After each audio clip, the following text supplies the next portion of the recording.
am the founder of Vegan Fit for Life, and I am so happy to connect with you.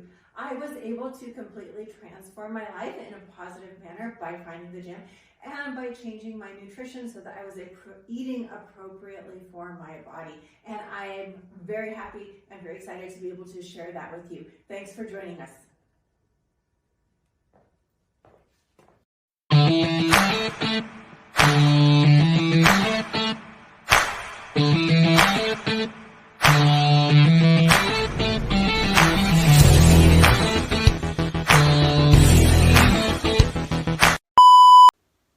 Good morning. For those of you that don't know me, I'm Clarissa. Today we're going to go through a core and legs program. We have 8 exercises lined up for today. You can run the program 2 different ways. You can go ahead and count reps, whereas you want to work in 10 to 15 reps of each exercise before moving on to the next one, and then complete that for 4 rounds. Or you could set up a timer and do a 30-30 split or a 45-15 split, and again run the program top to bottom, and you want 4 times. So we always want to work in our range. We do want to push ourselves. We don't want to overdo it, and not be able to do anything tomorrow, but we do want to challenge ourselves. We do want to grow. So our first exercise today is just some regular squats. With this one, we're going to target more on the quads, so we want our feet closer together. Core is tight. You want to hinge back and down, press through both feet, come back up. So from the side, you're going to have those feet close here, come back up. So you're going down as low as you can, driving through the whole foot. You should feel this predominantly on the quads, the top of the leg. From here, we're going to do a reverse to front lunge. So making sure you have some area. You're going to step back, driving off this front leg, and then step forwards, drive off the front leg. So that moving leg is getting a lot of work. When you come back around, you can switch over to the other leg. So again, you want to get about 10 to 15 of these guys, unless you're running that timer on your 30-30 split. From here, we're going to go down on the floor for core, and we're going to do what's called dead bug. So you start out nice and flat, core is contracted so that we don't have that big arch in the lower back. You're going to extend the arms, extend the feet, and then bring both together and back up. So when you extend, you need to make sure that the core stays really tight, again, because we don't want that arch in the lower back. That'll cause pain. From here, we'll move to fire hydrants.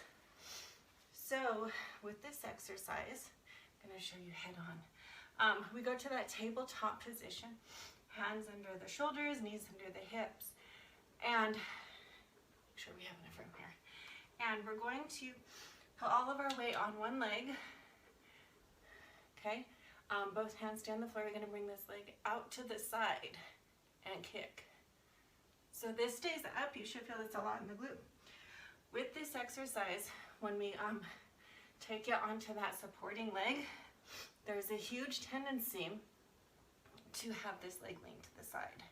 And when you do that, you have pretty much 0 engagement in the core. So if you shift your leg back so that that hip stays stacked right over the knee, you have to use your core to keep it there. A lot of engagement actually on the opposite side of the core. So again, 10 to 15, and then next time you come through, we'll switch it around and do the other leg. From here, we're going to move into a lateral plank walk. So I'll show you sideways. Hopefully I have enough room here. Yeah, all right. So plank, we don't want hips down. We want your hips to be as high as your shoulders and your head, and then you're going to take it to the side and then take it back. So you want about 10 moving each direction. Oops. And that's your lateral plank walk. You should feel that one a lot in your core, in the obliques, a little bit in the shoulders. If you're feeling it a lot in the shoulders, you have your weight shifted too far forwards, and you need to get those hands right underneath the shoulders again. From here, We have hamstring curls.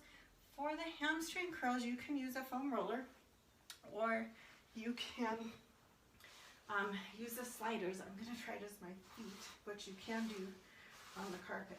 So hips up, feet down. You're going to curl.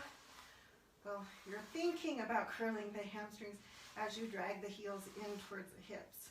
You should feel it a lot in the back of the leg. You can use sliders on the carpet if you have the wood or tile floor. Socks work, or you can get a washcloth and place it underneath your feet. From here, we have a side plank with a crunch. So again, you want to line up that hand right under your shoulder, and then the leg goes that long, really lifting up out of the shoulder joint, but up and out of the hip as well. And then, oops, you're gonna bring your knee in towards your elbow. 2, 3, 4, 5, and on your way to 10 to 15. And then next time, obviously around, we want to switch over to that other side. And then our last exercise is sumo squats. So that's the wider squat. Feet a little bit outside the hips, toes slightly out. We don't want to be like out towards the opposite sides of the room. That's a plie squat, but more just kind of at an angle. And then core tight, you're going to hinge back and down. Keep those knees tracking outwards. So again, from the side, you would line up, toes slightly out, hinge back and down, chest stays up. So again, you're pressing through that whole foot. All right, so that's it. 8 exercises. Again, you want to challenge yourself, but not overdo it. And you can run a timer if it's easier for you that way. With this one, I do recommend a 30-30 split because it will give you pretty equal work on all of the exercises. All right, if you have any questions, feel free to reach out. Have a great rest of your day.